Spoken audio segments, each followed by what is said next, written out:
On the arid road leading to Ephrath, amidst excruciating pain and Rachel's last breath, a baby lets out its first cry. The sky grows heavy.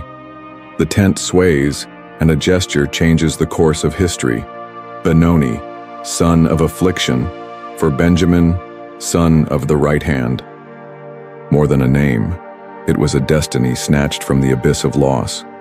What was born in tears would become the guiding thread of Israel's entire narrative. How could the youngest of their sons carry a secret capable of raising kings, be nearly extinguished in an internal war and centuries later rekindle the light of the gospel? Behind the cradle of pain, an eternal plan lay hidden, revealing why the small tribe of Benjamin would become disproportionately great in mission. Why did Jacob decide to change his son's name when he said goodbye? What is the mystery in the prophecy? Benjamin is a wolf that tears to pieces. How did a nearly annihilated tribe become guardians of Jerusalem alongside Judah? How did the Benjamite legacy resonate with Saul, the first king, and with Paul, the apostle to the Gentiles? How was Rachel's tear transformed into a name written forever on God's heart? Stay until the end and find out the mystery kept in the son of pain, who became the right arm of the promise, the secret that made Benjamin the essence of a powerful tribe. If this story speaks to your heart, subscribe, like, and share. Today you will see pain become destiny. Join us as we delve into one of the most touching stories in the Bible, where Benjamin, the son born in tears, became a symbol of promise and hope. Prepare to see how pain can give birth to a legacy that spans generations. Here begins the extraordinary story of Caleb of the tribe of Judah, Caleb the son of Jephunneh. Numbers 13:6. The name Caleb in Hebrew Caleb carries deep meanings. Some scholars claim that it comes from the union of two roots, go whole entire and lev heart. Thus, Caleb could be understood as the man with a whole heart, one who gives his life completely to God. Others relate his name to the word dog, not in a pejorative sense, but rather in a sense of unwavering loyalty, steadfastness, and fidelity. Both meanings reveal a striking trait of his personality. Caleb would be remembered as someone who followed the Lord wholeheartedly without straying. His father was Jephon, a Kenizzite who joined the people of Israel, and his descent linked him to the tribe of Judah, the largest and most respected of the 12 tribes. Judah was a symbol of leadership and promise, for from it would come the Messiah in the future. His mother, whose name is not recorded, passed on ancient stories to her son, recounting at nightfall the memories of Abraham, Isaac, and Jacob, reminding him of the covenants that shaped Israel's identity. Caleb grew up in slavery in Egypt. The Israelites' hands were forced to mold bricks, building palaces and cities for a pharaoh who knew nothing of Joseph. The overseer's whips echoed like thunder over the work camps, and every groan wrung from his people was a cruel reminder that freedom had been forgotten in the shadows. "Mother, why do we suffer so much?" young Caleb once asked as he helped. "Need clay under the scorching sun." "Because we have strayed from the God of our fathers," the mother replied, her voice weary but firm. "But he has not forgotten us. One day his promise will be fulfilled." These words burned into his soul like live coals. Caleb learned early to observe. He saw the Egyptian soldiers marching proudly, the chains tightening around his people's ankles, and his father's tearful eyes as he returned from the labor camp. But he also saw the elders gathered in secret, sharing songs and prayers, nurturing hope like someone guarding a fragile flame against the wind. In his youth, Caleb discovered pain, but also courage. He saw blood brothers succumb to exhaustion, friends collapse under the weight of their burdens, and children born without knowing freedom. But he also learned to stand tall in faith, to believe that God's promises were not dead, only dormant. "Father, do you still see us?" he asked one night, gazing up at the starry sky of Egypt. "Yes, my son," Japan replied. "Every tear we shed is kept by him. The same God who promised the land to Abraham is the God who will lead us. You must keep this in your heart." These words shaped Caleb. He was not the oldest nor the strongest, but he had a different spirit. Courage born of faith, boldness fueled by hope. As he grew older, he became recognized among the people of Judah as a man of his word, firm as a rock, incapable of bowing to the idolatry of the Egyptians. Meanwhile, the surrounding landscape was changing. Egypt, once a place of refuge for Jacob and his sons, had become a suffocating prison. The cry of the Hebrews rose like sorrowful incense to heaven, and in that time God raised up deliverers. Moses' name began to echo among the tents like a wind of change. Caleb heard stories about the man who confronted Pharaoh and brought plagues to Egypt. He saw the lamb's blood painted on the doorposts the night the angel of death passed. He felt his feet hurt as he walked through the desert sands after crossing the sea that parted before all Israel.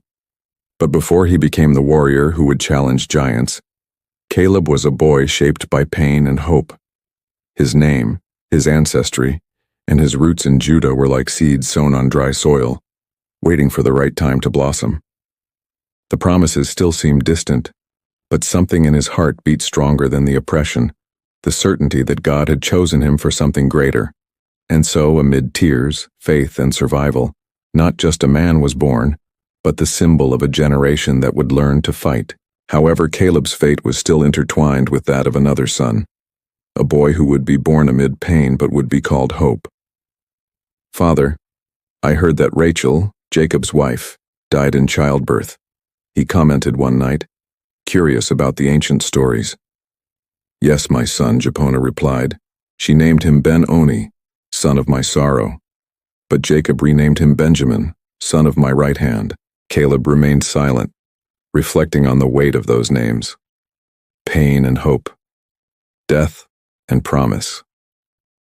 He didn't know it yet, but the invisible thread of the story that was beginning in his life would intertwine with that boy's legacy, and a new journey was announced, marked by losses, battles, and conquests. But this son would not inherit only tears, Jephthah said, staring at the horizon. He would carry the future of an entire tribe. "Father, but if we don't all go, how can we bring enough supplies?" Reuben asked, his voice filled with unease as he surveyed the empty barns and the hungry eyes around the tent. Jacob, now old, leaned on his staff. His wrinkled face did not hide the marks of old pain, nor the wounds that still haunted him from the loss of Joseph.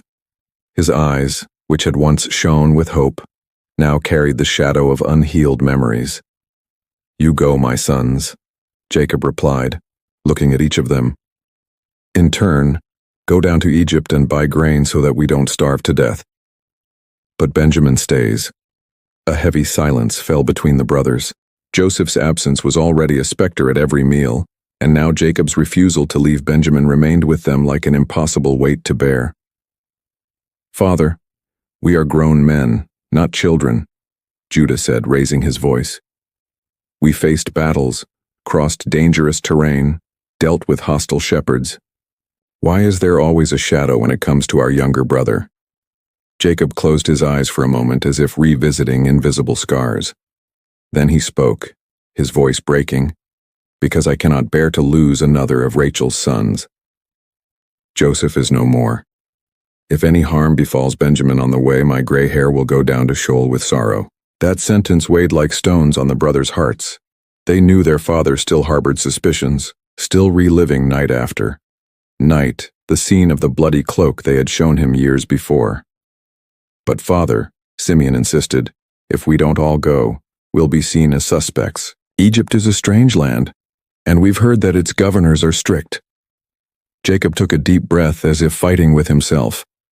The cold wind blew through the camp, mixed with the groans of children crying from hunger. Canaan no longer offered bread, only dust and silence. "Benjamin is not coming down. It's my decision."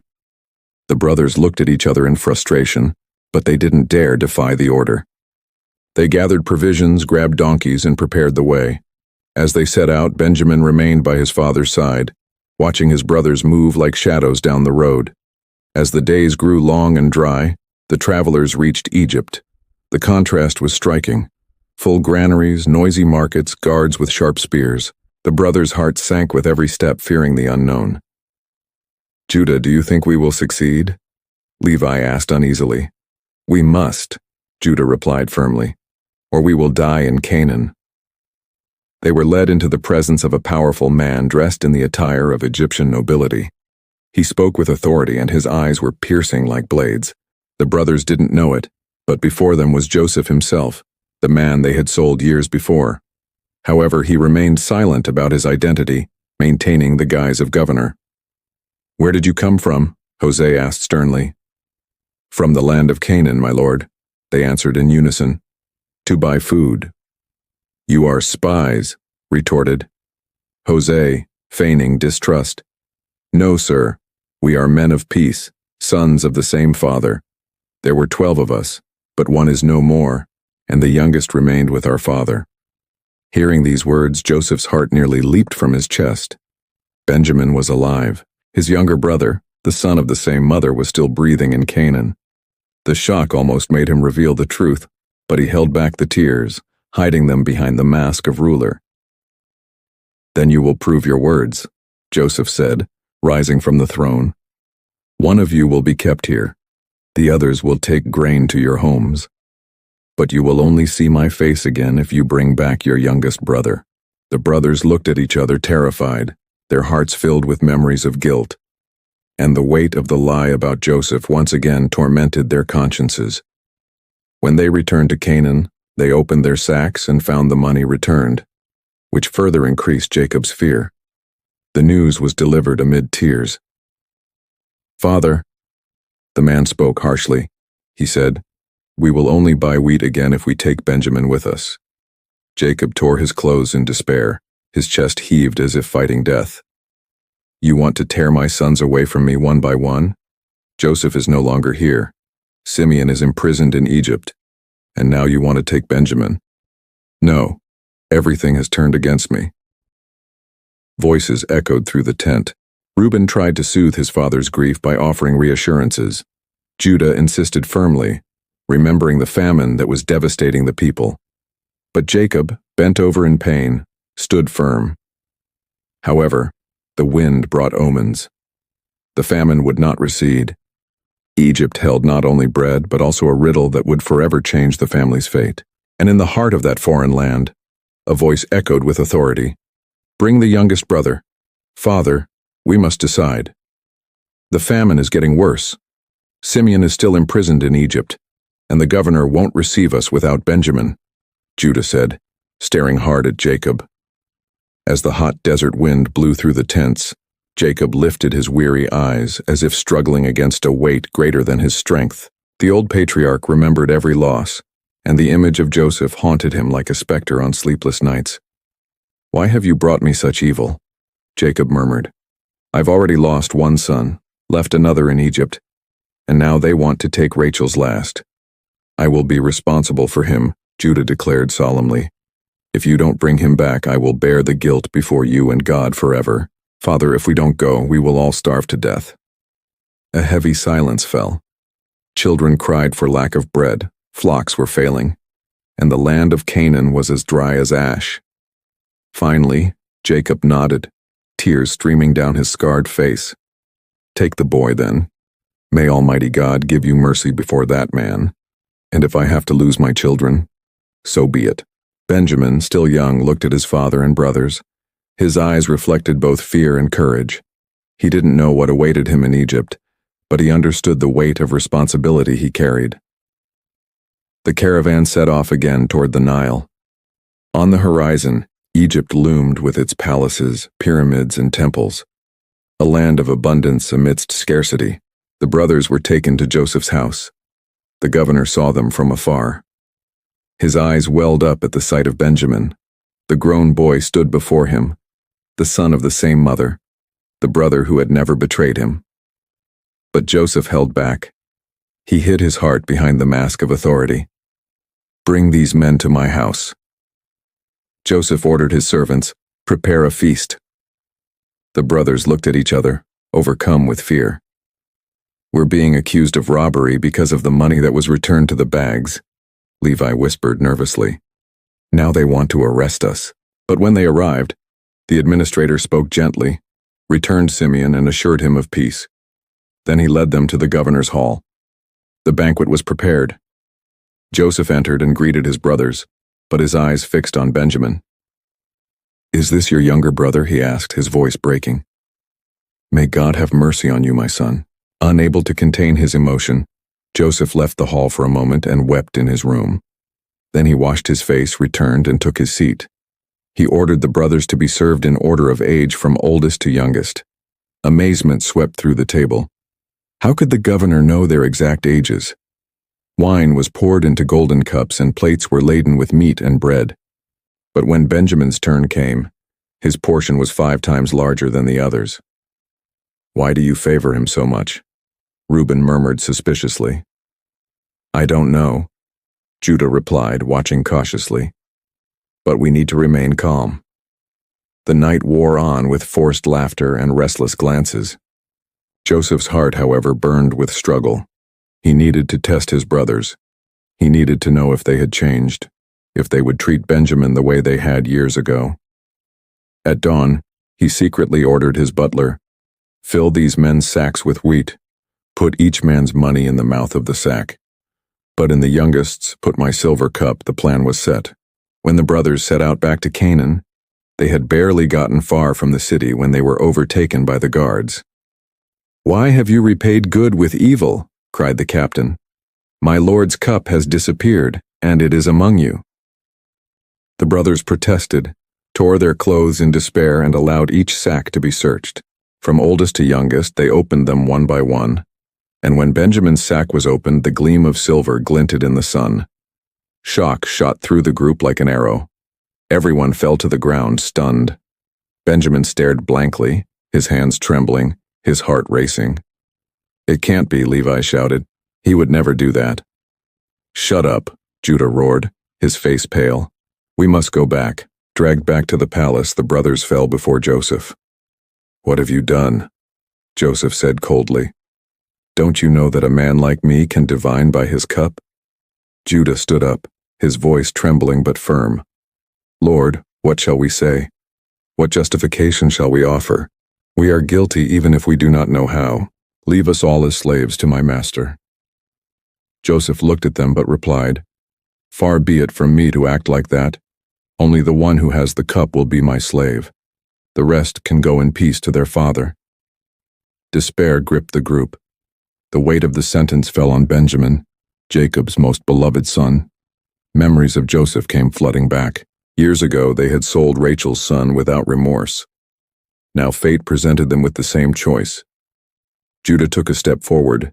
His chest heaved, his voice choked with emotion, his eyes lifted, filled with determination. "No, my lord. Allow me to speak.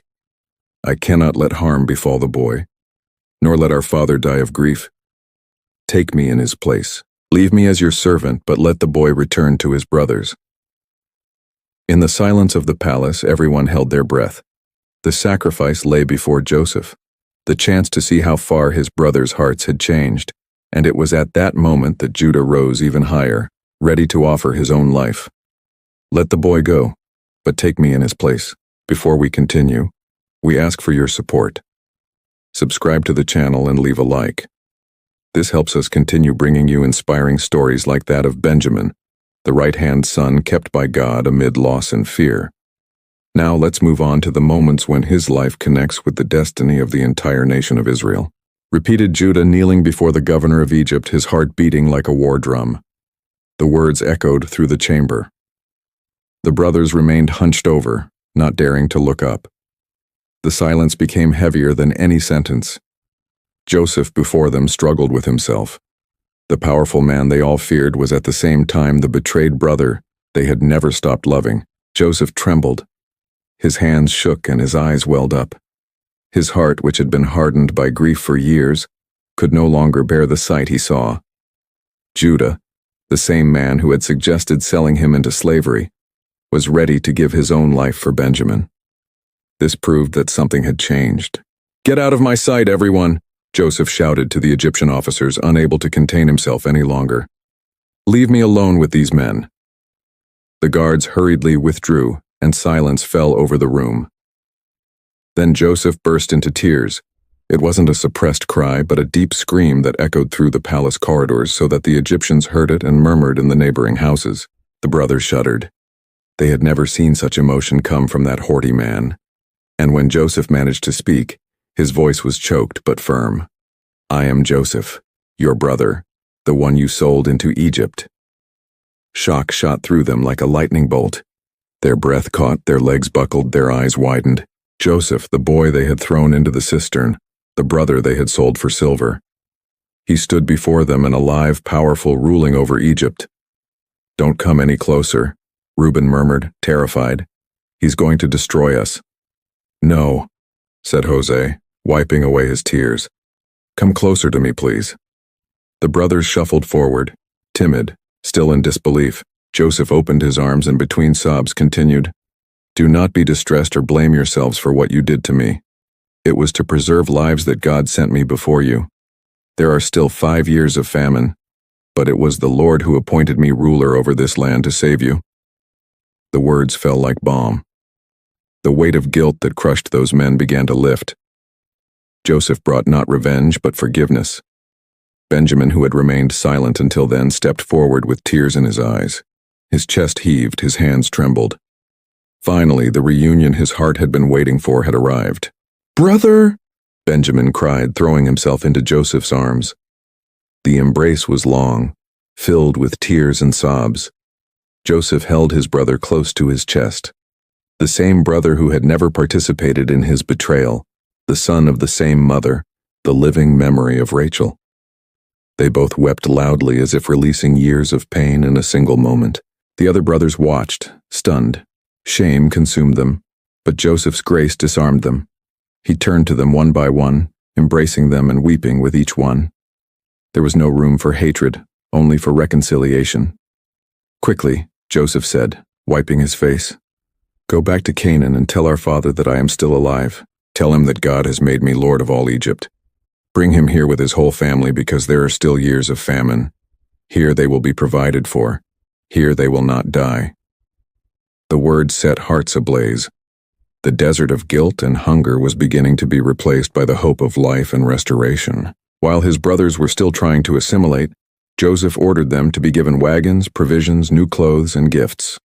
For Benjamin, he sent 5 sets of clothes and 300 pieces of silver as a sign of his special love for him. "Go quickly before my heart fails me from longing for our father," Joseph pleaded. The brothers nodded, moved. It was as if a new story had begun before them. The wound opened years before was beginning to be healed by forgiveness. In that Egyptian hall, the painful past transformed into a promise of the future.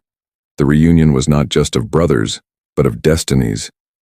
The sold boy had become a savior. The protected boy was now a link of reconciliation. Benjamin, beside Joseph, wiped away his tears and smiled through his sobs. It was as if his entire life had been preparing for this moment to find in Egypt not death, but redemption. But Joseph looked into his brother's eyes and added in a low voice, "Benjamin, the Lord has greater plans for you and your descendants." The young man looked at him surprised without fully understanding the meaning of those words. And as if the future were whispered through the palace walls, Joseph concluded solemnly, "Your name will not only mark our family, but the destiny of an entire tribe," repeated Joseph, still with his hand on Benjamin's shoulder. The brothers kept those words in their hearts.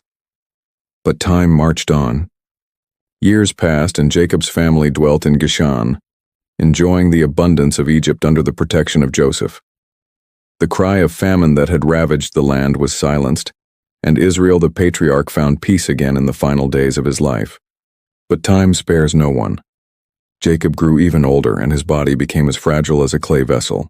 One day he felt his time was near and asked all his sons to gather around his bed. "Call them," he ordered, his voice weakening. "I want to tell them what will happen in the coming days." One by one, the 12 sons approached, forming a circle around the bed. The atmosphere was solemn. The room seemed enveloped in a sacred silence. Jacob's gaze roamed over each face as if contemplating a living map of the promise made to Abraham. "Gather together and listen, O sons of Jacob," he said with effort. "Listen to Israel, your father." The blessings began to flow. For Reuben, the firstborn, words of rebuke mixed with memories of lost honor. For Simeon and Levi, the weight of the violence that had stained their hands. For Judah, a promise of royalty. The scepter would not depart from his tribe. One by one, Jacob released words that would become destiny. The brothers listened in silence, absorbing each sentence as if receiving their own sentence from heaven until it was Benjamin's turn. The patriarch rose slightly, his eyes shining through his weariness. He fixed them on his youngest son, the one born amid the pain of Rachel's loss, the one who had been guarded for so long like a fragile treasure. Then he declared, "Benjamin is a wolf that tears to pieces. In the morning, he devours the prey. In the evening, he divides the spoils." The words rang out like thunder. The brothers looked at each other in surprise. What did this mean? Benjamin the protégé, the youngest, was now described as a wild beast, a battle predator. This was no ordinary blessing, but an oracle of destiny. Benjamin remained silent, trying to understand.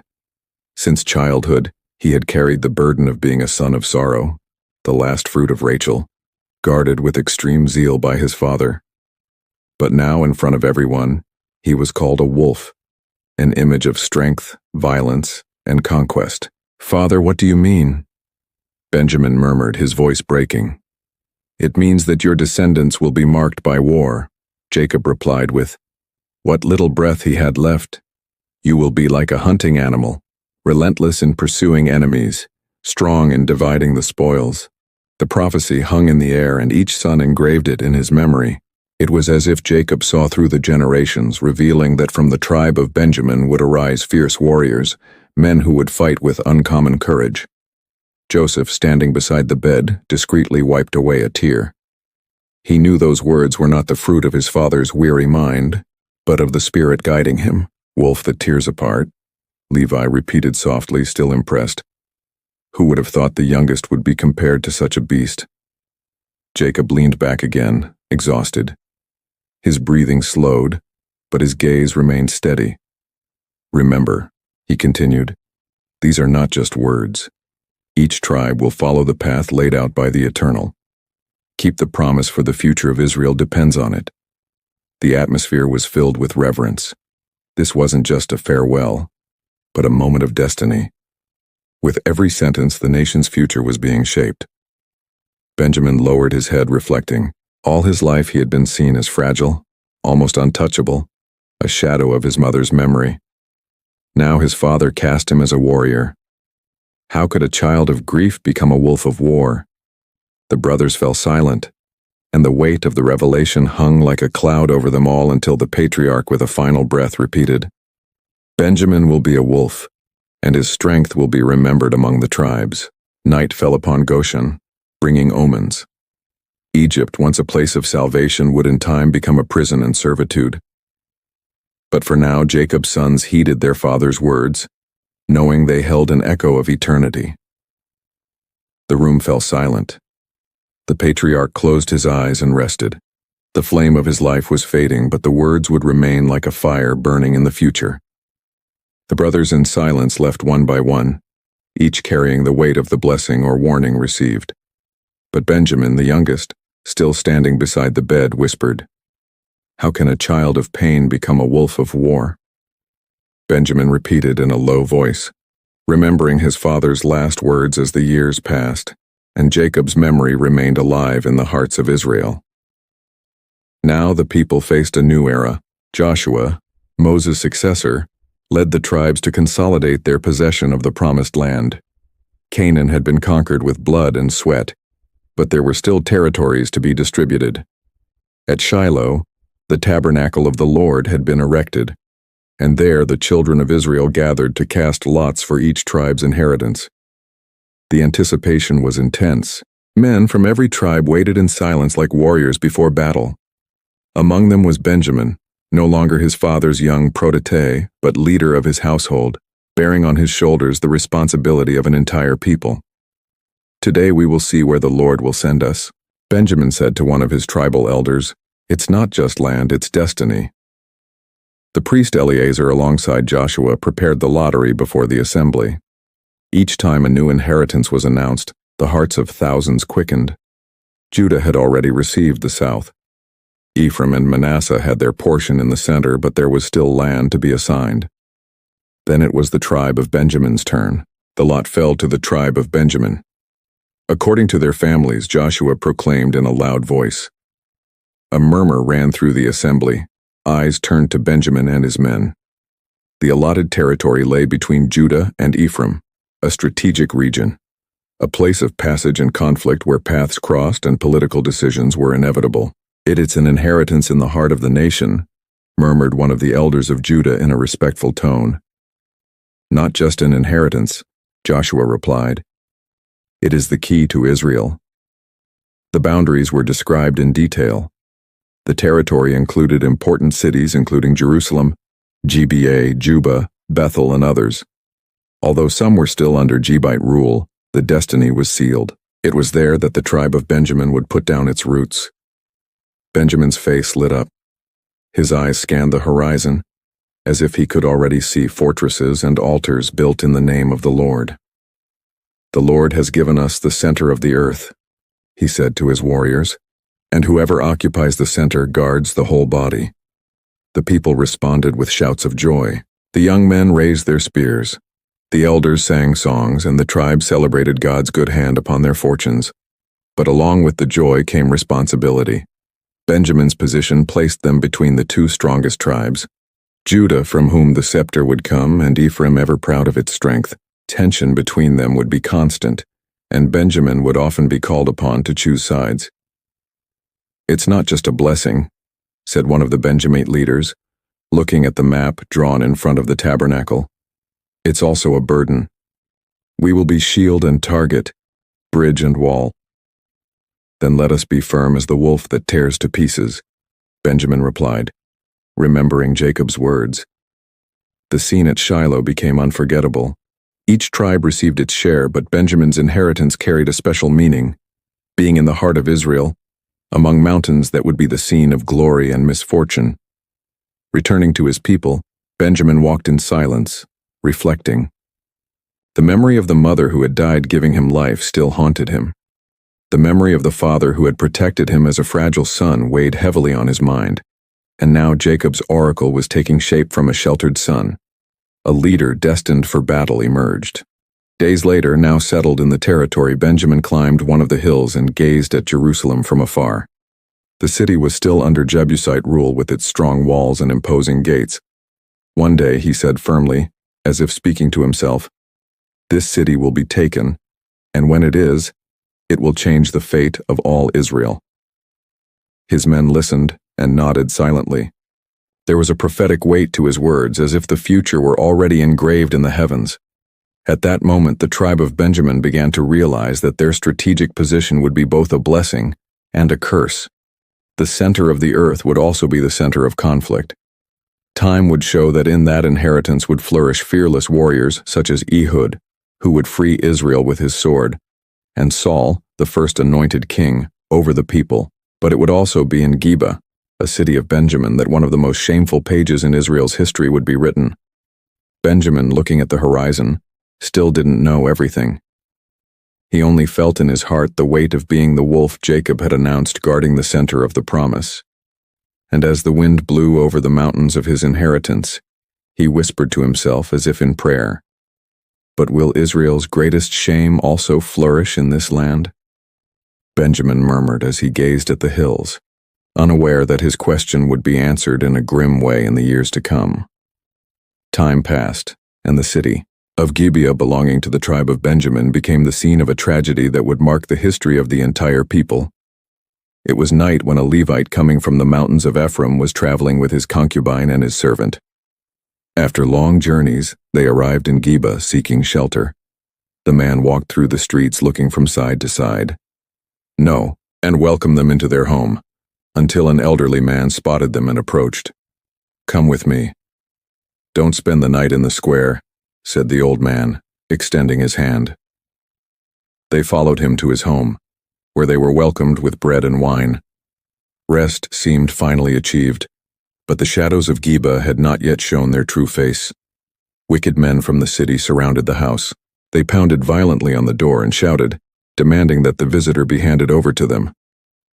"Bring the man who entered your house so we can abuse him," they shouted, laughing cruelly. The old man, terrified, went out to speak to them. "Do not commit such villainess. Do not do this madness. He is my guest and hospitality is sacred." But the screams grew louder. The men were blinded by their wickedness. The Levite, overcome with panic, grabbed his concubine and pushed her outside. "Take her, but spare my life." The door closed behind her, and the night turned to horror. The woman was abused until dawn, and at dawn she lay collapsed at the entrance to the house, stretching out her hands in agony.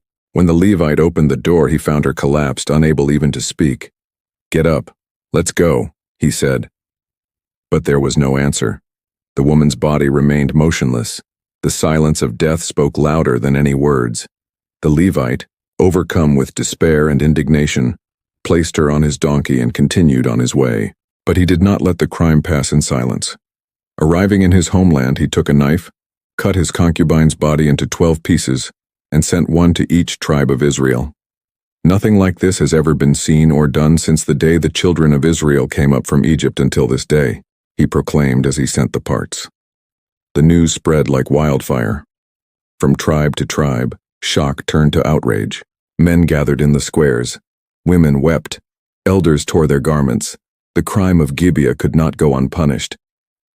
"Assemble everyone at Mizpah," the voices cried. "Let all Israel decide what to do." And so, as never before, the entire people rose up. From the tribes came armed warriors, multitudes united by a single purpose: to demand justice. 400,000 men gathered before the Lord. "Tell us what happened," the leaders demanded. When the Levite was brought into the assembly, he recounted in detail, his voice choked with pain. The tribal chiefs listened and responded in unison. "What happened in Gibeah is evil that cannot remain among us."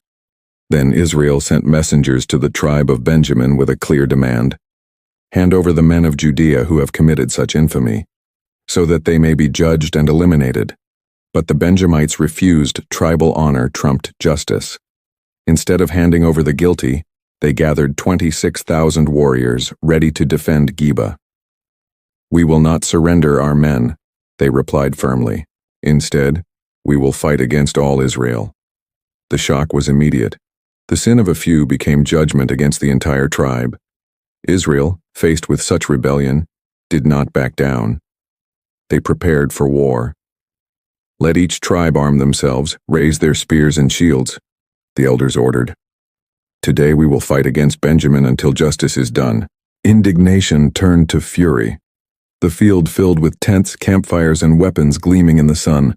The sound of horns echoed and warriors clashed their swords against their shields, preparing their hearts for battle. The Benjamites in turn closed the gates of Gibeah, stationed archers on the walls, and sharpened their swords, ready to resist to the end. In the midst of the tension, an Israeli leader raised his voice and proclaimed before the crowd, "Today brother will rise against brother because the sin of Gibeah has stained the nation." The wind blew over the valleys of Shiloh, and fate seemed inevitable. And so all Israel rose up as one man, marching against the tribe of Benjamin. Warriors screamed, spears flashed, hearts pounded in fury and pain. And someone shouted in the middle of the battlefield, "All Israel will rise up in war against Benjamin." Uda shouted, one of the leaders, and the sound echoed through the valleys of Mizpah, announcing the tragedy that was about to happen. The 12 tribes united as never before, prepared to face their own brothers. More than 400,000 men gathered, armed with swords and shields, ready to shed blood. Israel's heart burned with indignation for the crime committed at Gibeah, but it also trembled with the pain of fighting against their own descendants. The priest consulted the Lord before the battle and asked, who should go first? The answer came clearly. Judah would march first. On the field, the ranks were aligned. The sound of rams' horns cut through the air, and dust rose under the warriors' feet. Israel prepared to crush Benjamin, but the unexpected happened. The Benjamites, skilled warriors armed with courage and skill, came out of Gibeah like ravenous wolves. They were only 26,000 strong, but they were trained in the use of sling and sword. In a single day, 22,000 Israelites fell before. In them, cries of pain echoed through the valley. Men of Judah and Simeon recoiled in shock. No one could believe that such a small tribe was defeating such a large assembly. A warrior from Israel cried out to the heavens, "How can the Lord allow such a defeat if we came in defense of justice?" The people's hearts sank. They wept before the tabernacle and asked the Lord again if they should continue. The answer was the same: fight against Benjamin. On the second day, Israel returned to the attack.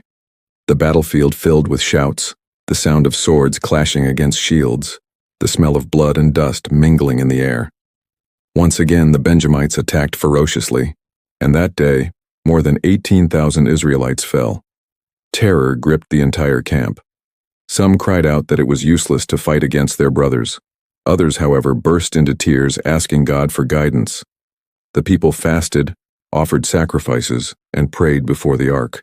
Then the answer came, "Tomorrow I will deliver Benjamin into your hands." Strengthened by the promise, Israel devised a different strategy. On the third day they set up an ambush. One part of the army marched against Guba as before, while the other hid behind the city. When Benjamin's warriors went out confidently, they killed some more men and began to rejoice. They said among themselves, "They fall before us as before." But when they advanced too far, Israel turned against them head-on. While the ambush entered Gibeah from behind, smoke began to rise from the burning city. Seeing the sign in the sky, the Israelite warriors shouted loudly and turned against the Benjamites. It was the beginning of ruin. The men of Benjamin, who had once roared like wolves, now ran desperately like cornered prey.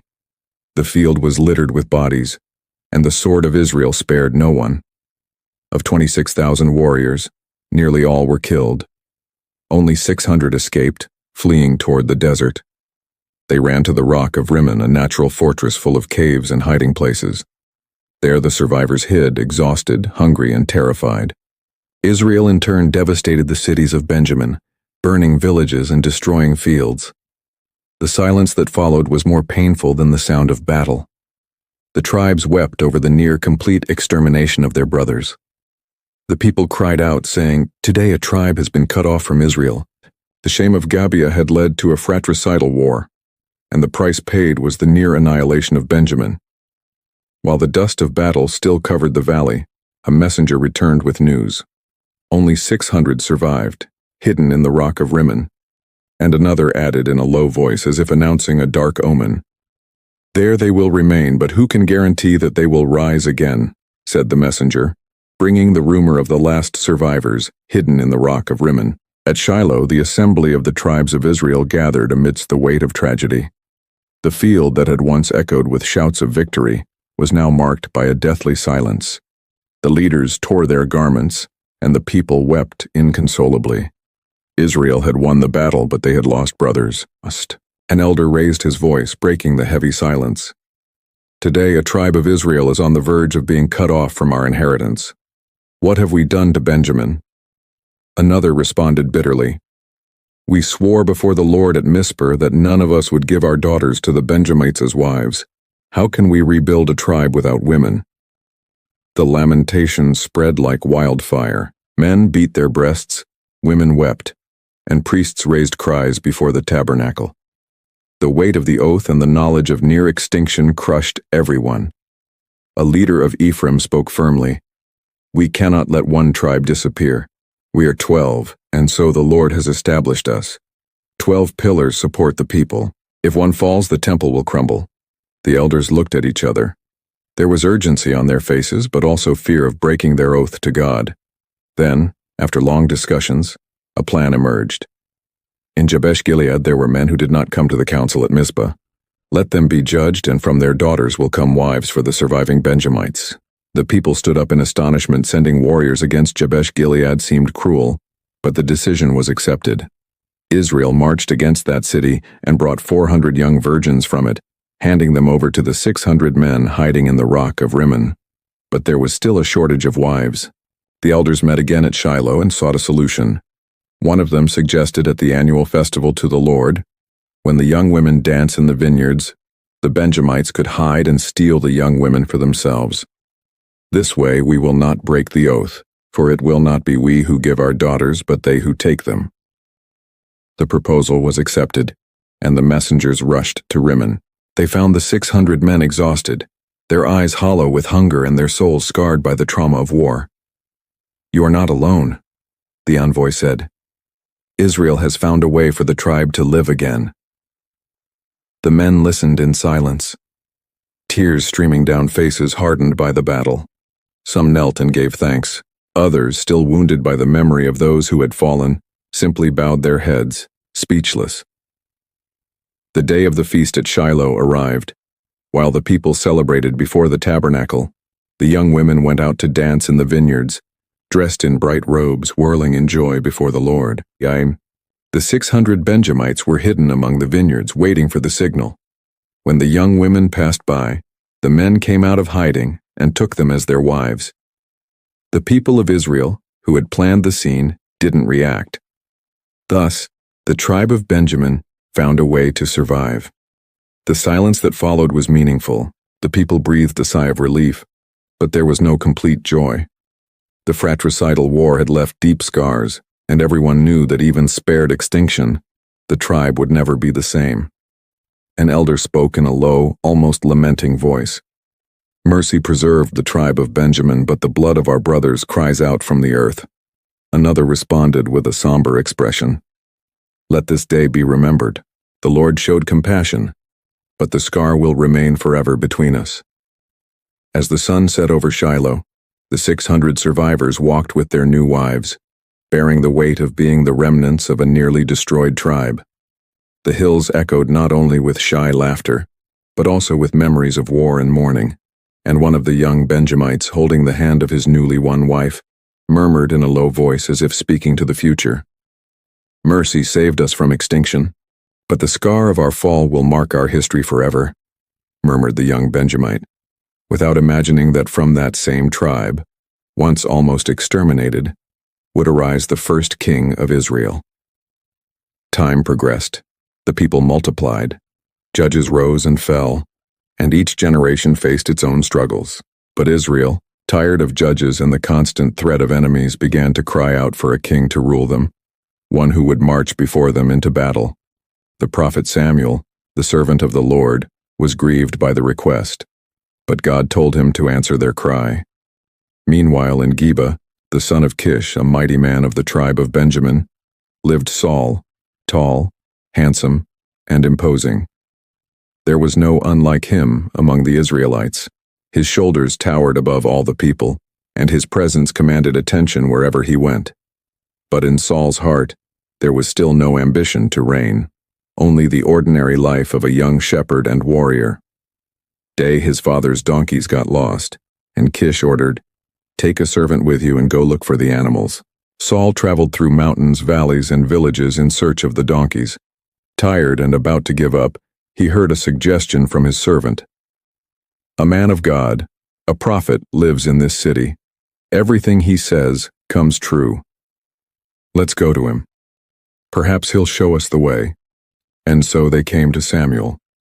The prophet had already received a revelation from the Lord. "Tomorrow I will send you a man from the land of Benjamin, and you shall anoint him prince over my people." When Saul approached, Samuel recognized him. "This is the man I told you about. He will reign over Israel." The meeting was solemn. Samuel welcomed Saul to the table, gave him the best portion of the meal, and at dawn called him aside. Pouring a flask of oil on his head, he declared, "Has not the Lord anointed you prince over his inheritance?" Saul's heart sank. He, a descendant of the smallest tribe of Israel, was now called to become the first king. God was with him, and Samuel gave him signs. "When you return, you will meet 2 men who will tell you that the donkeys have been found. Further on, you will meet 3 travelers who will give you bread.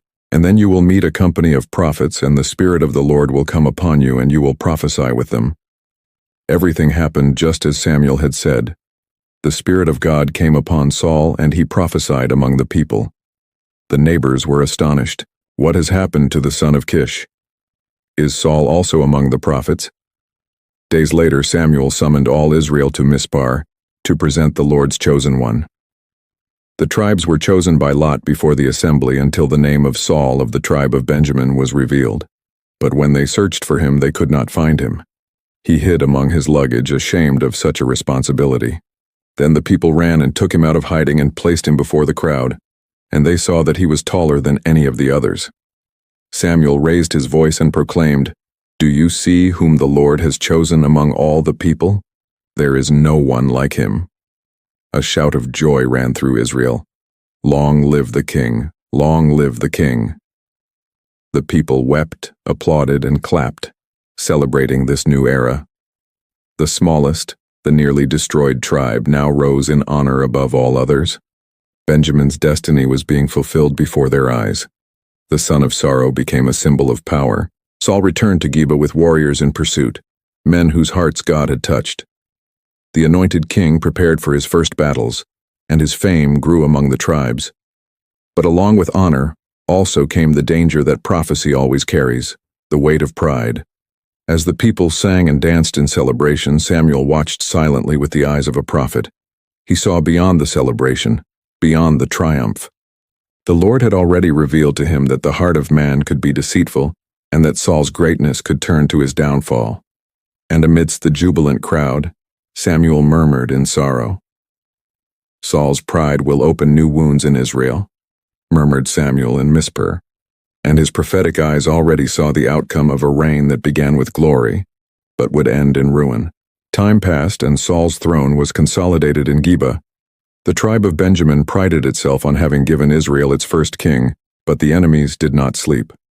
The Philistines, powerful and relentless, advanced like an iron sea against God's people. Israel trembled before their chariots, their sharp spears, and their vast army. "Assemble all of you at Gilgal," Saul ordered, gathering warriors from all the tribes. "Wait with me until Samuel comes to offer the sacrifice to the Lord."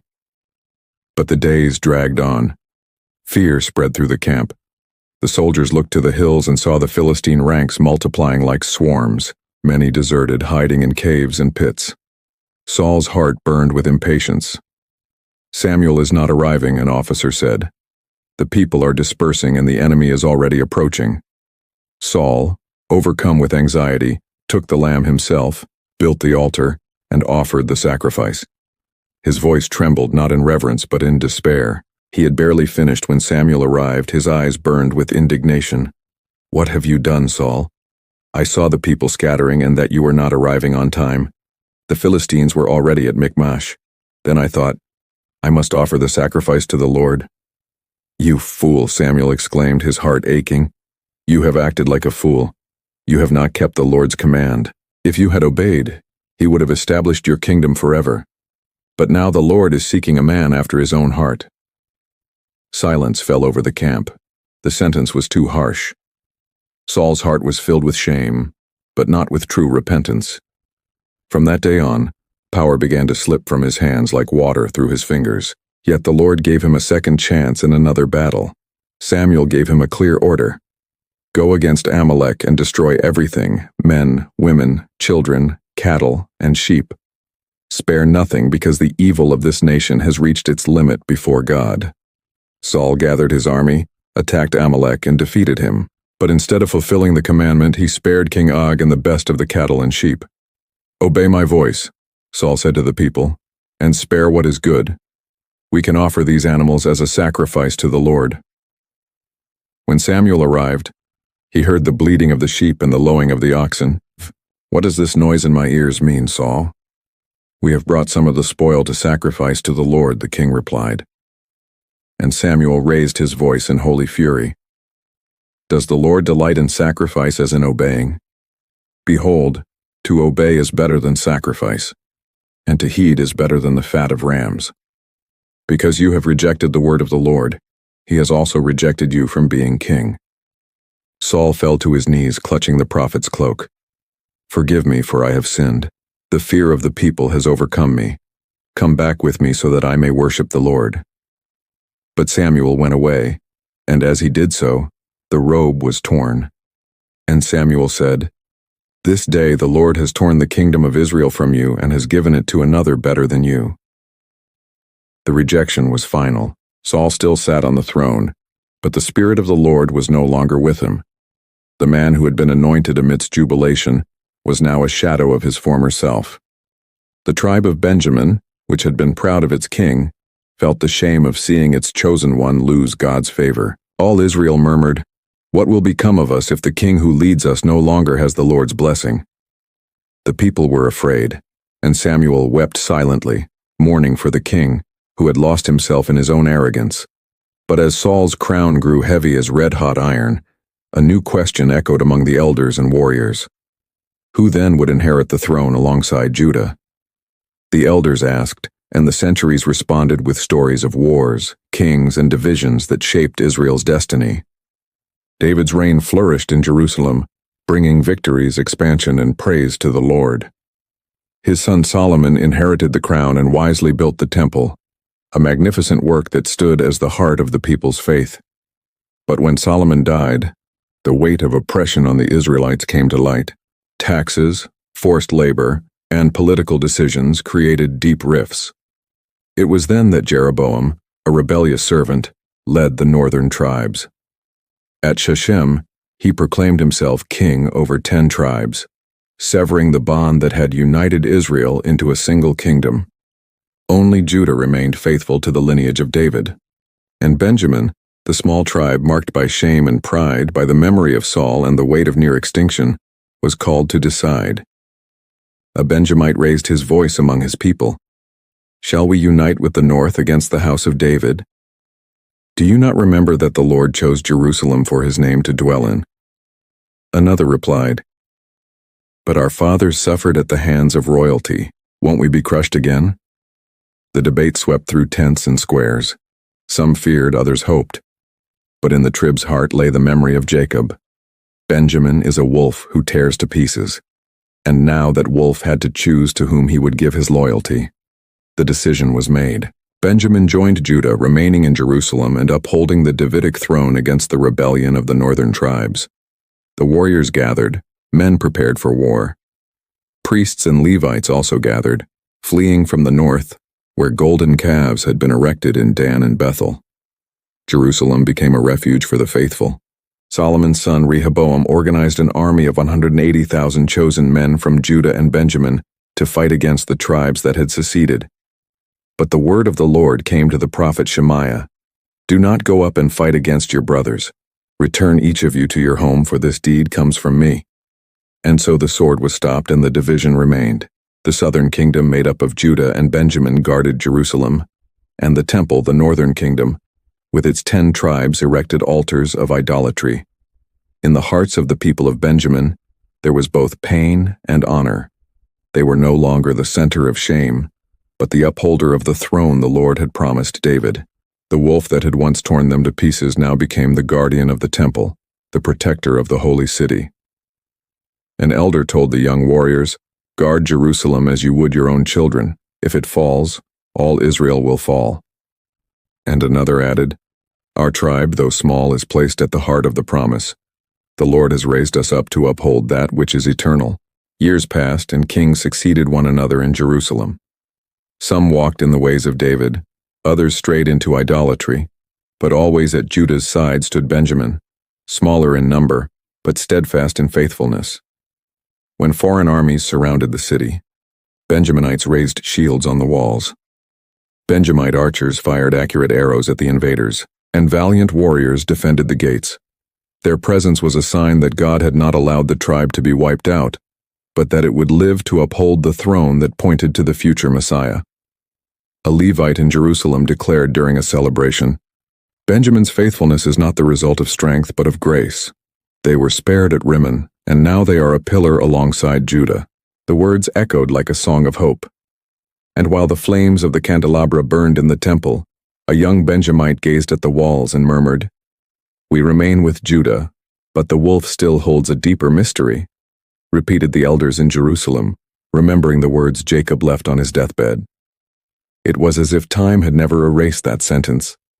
Every generation of Benjamites found themselves in the shadow of this prophecy, trying to understand its scope. Benjamin is a wolf that tears to pieces. In the morning he devours the prey. In the evening he divides the spoils. The echo of the blessing spanned the centuries. Some repeated it proudly, others in a low voice as if it were a curse. For all, however, it was inescapable. The tribe was marked by the image of the mountain predator, swift and tireless, capable of attacking without mercy and sharing generously. A young man once asked his teacher during a study of the law, "What did Jacob mean by these words? Are we hunters or guardians?" The master took a deep breath before answering, "The wolf is both. It is cunning, ferocious, but also loyal to its pack. There is no such thing as an isolated wolf.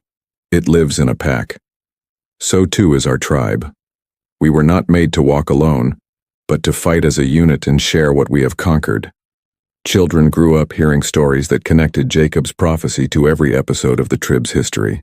From the bows of left-handed warriors defeating giants to the swift archers protecting the gates of Jerusalem, the elders told how on the mornings of battle, the Benjamites advanced like ravenous wolves, surprising larger armies, and how at dusk they returned to camp and divided the spoils, ensuring that no one was left behind. An old warrior recounted before the fire, "When I fought the Philistines, I saw my brothers fall beside me, but those who remained steadfast moved like wolves among their prey. There was no hesitation, only the instinct to survive and win." One of the grandchildren, wide-eyed, asked, "And you weren't afraid?" The old man smiled with deep wrinkles. "Fear is always there. But when you hear the wolf howl within your chest, fear turns into courage." The metaphor had become flesh in the tribe's life. Each of Benjamin's victories recalled the power of prophecy. But each fall also revealed the wolf's other side, the ferocity that could turn against one's own brothers. So it had been in Geba, when shame brought war against all the tribes. So it had been in the time of Saul when pride turned triumph into defeat. A scribe reflected before his students, "The wolf is a sign of strength but also of danger. If controlled, it protects the pack. If released, it devours without measure. Our father Jacob saw both our glory and our peril." The young men listened in silence. For them, the wolf was not just a metaphor, but an identity. It was as if every Benjamite heart harbored the instinct to fight and the obligation to share. The image was also repeated by the priests. One of them declared during a feast in Jerusalem, "Benjamin is not only remembered as a son of sorrow, but as a wolf of promise. He paves the way in the morning with a sword, but closes the day with sharing. He shows that war is not an end in itself, but a means to preserve God's people." The people applauded and repeated in unison, "Wolf that tears to pieces but shares." There were, however, those who reflected on the dark side. A leader warned in assembly, "Never forget that the wolf can bite its own brothers. The same force that protects can also wound. We must discern the time to tear apart and the time to share."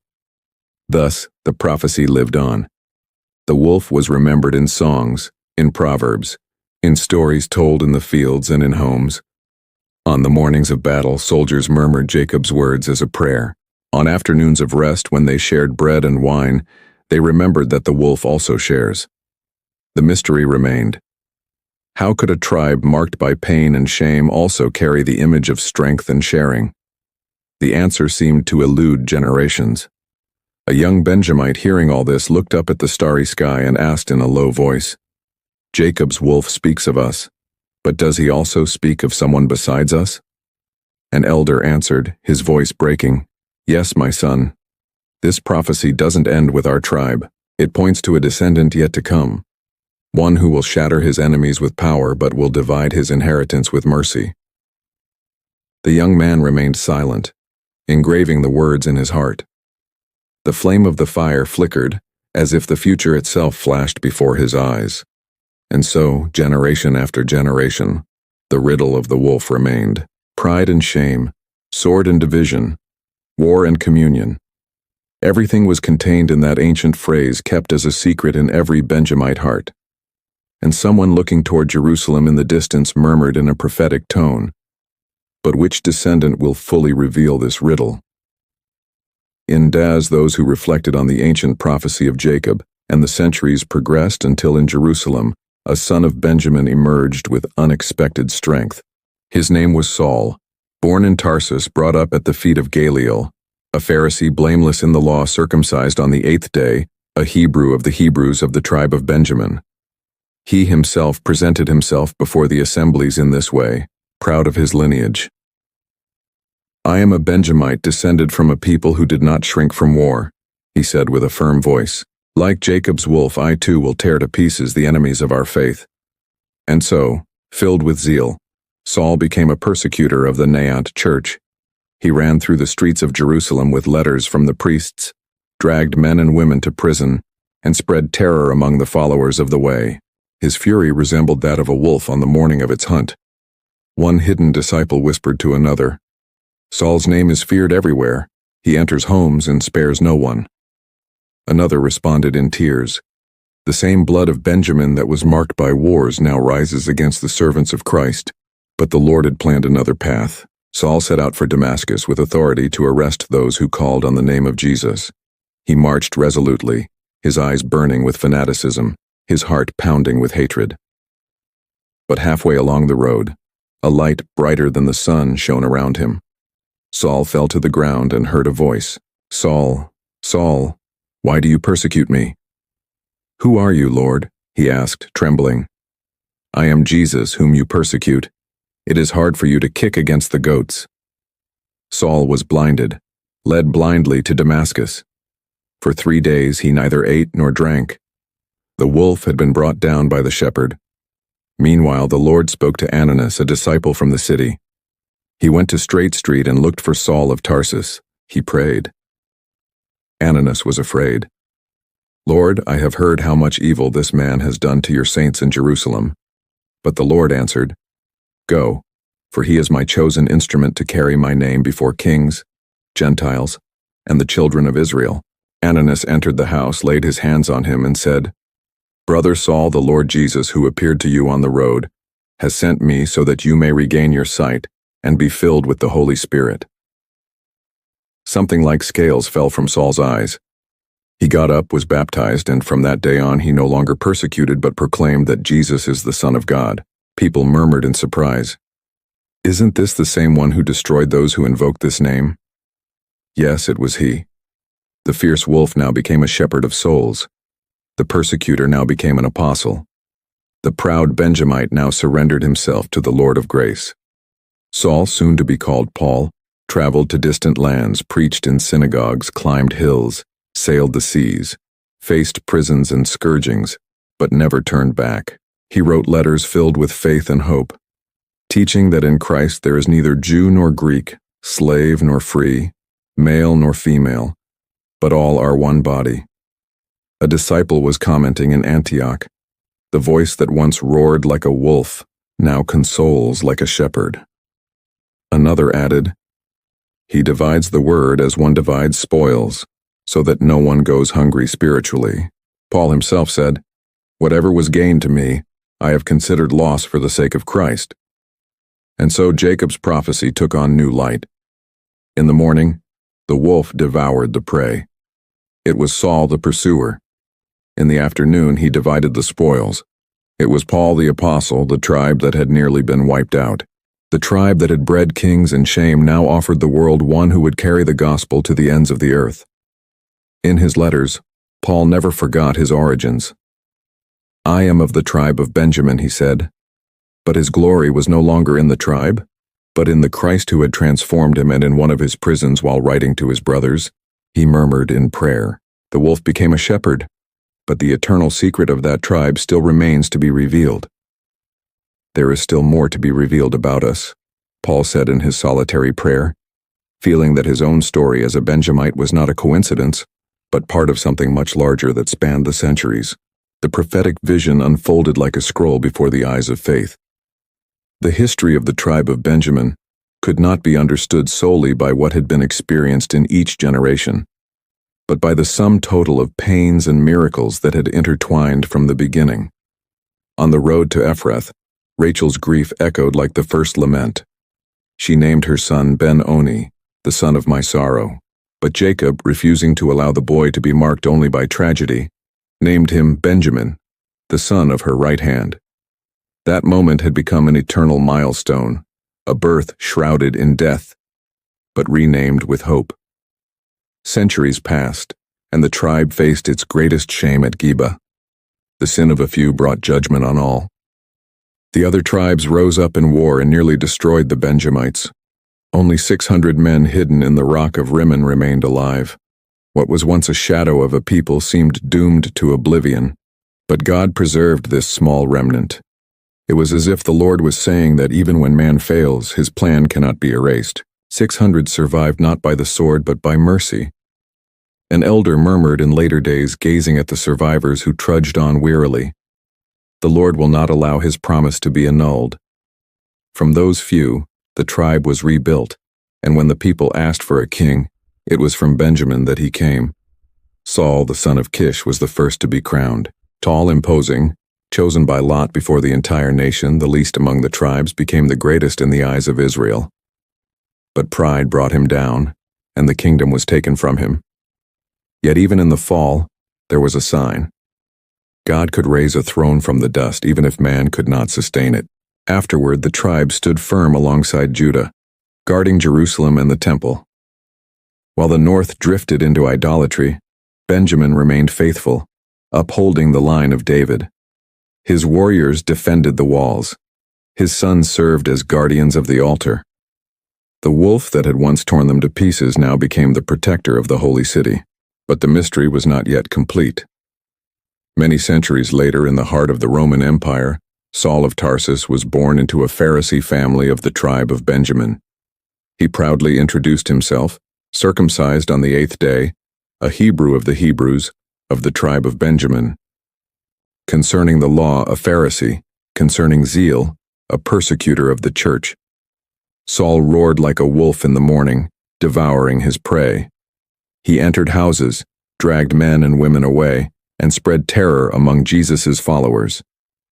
But on the road to Damascus, the light struck him down, and the voice of the risen Christ transformed him. "Saul, Saul, why do you persecute me?" Blind and broken, the wolf fell at the shepherd's feet. 3 days later, he saw again, but he was no longer the same. The pursuer became an apostle. The hunter became a shepherd. What he once devoured, he now shared. The Christian communities murmured in astonishment. Isn't this the same one who destroyed those who called on the name of Jesus? Yes, it was him. But in him, Jacob's prophecy was once again fulfilled. In the morning he devoured the prey, and in the evening he divided the spoils. Benjamin's wolf had revealed himself not only as a warrior but as an apostle of grace. Paul traveled to distant lands, preached in synagogues and public squares, wrote fiery letters, and brought the gospel to Gentiles and kings. Everything in his life seemed to scream that the weakest tribe had been chosen to demonstrate God's strength. "What was gain to me I now consider loss for the love of Christ," he said in his letters. Thus Rachel's grief, the 600 survivors, souls, rain, and Paul's conversion formed an invisible thread, pointing to the same secret. God chooses the weak to confound the strong, the small to shame the great, the despised to display his power. A teacher in Jerusalem declared in an assembly, "The mystery of Benjamin is the mystery of election itself. He who was a child of sorrow became a child of promise. He who was almost obliterated became the root of kings and apostles." The people listened in silence, recognizing that that tribe, even though small, carried within itself the testimony that history is not written by the strength of men, but by the hand of God. And as the voices echoed in the holy city, a disciple looking at the walls murmured reverently, "Benjamin's legacy transcends the centuries," said the disciple in Jerusalem without imagining that these words pointed to something that would surpass history itself, reaching eternity. John the Apostle, exiled on the island of Patmos, received a vision encompassing the past, present, and future. He saw the holy city, the New Jerusalem, coming down out of heaven from God, prepared as a bride adorned for her husband. Its walls were great and high, and in them were 12 gates, and above each was written the name of one of the 12 tribes of Israel. Between them shone a door bearing the name Benjamin, the son of sorrow, the son of the right hand, was now forever engraved on the portals of eternity. Jacob's prophecy was being fully fulfilled. The wolf that tore and ren, the tribe that had nearly been destroyed, the tribe that had produced kings, warriors, and apostles, now remained inscribed as an eternal sign of God's grace. He who began a good work is faithful to complete it, John murmured as he contemplated the glory of the city. Rachel's tears still echoed in her memory. Her pain was not forgotten but transformed into hope. The cry that marked Benjamin's birth became part of the melody that adorned the gates of the New Jerusalem. A mother's cry became a testament to victory. The rock of Rimmon, where 600 men hid in shame, was now remembered as a symbol of divine preservation. The throne of Saul, which crumbled in pride, was now surpassed by the eternal throne of the Lamb. The Damascus Road, where Paul fell as a persecutor and rose as an apostle, now became a landmark of redemption for all nations. Each page of Benjamin's stories seemed to come together into a single message. What is born of pain can become hope. What is small can become eternal. What was almost erased can be remembered forever before the throne of God. In the vision, the gates were of pearl, the streets of pure gold.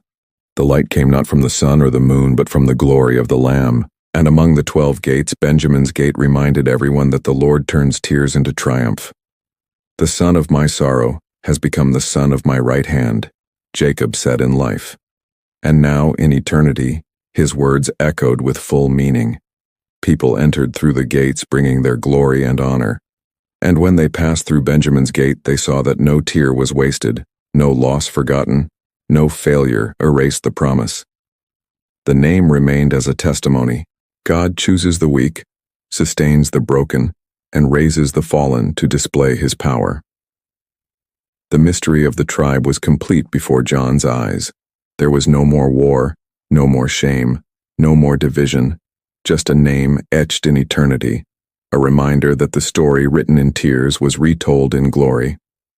Behold, I make all things new, said he who sat on the throne. And so Benjamin's gate remained forever open, a symbol of hope for every generation.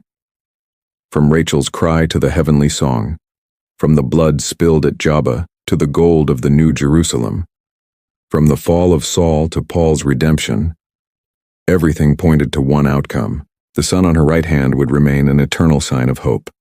If this story spoke to your heart, 2 other videos will appear on your screen, featuring biblical characters who also experienced pain, miracles, and promises. Click subscribe to the channel and leave a like. May the God who transformed Benjamin's tears into hope also strengthen your journey.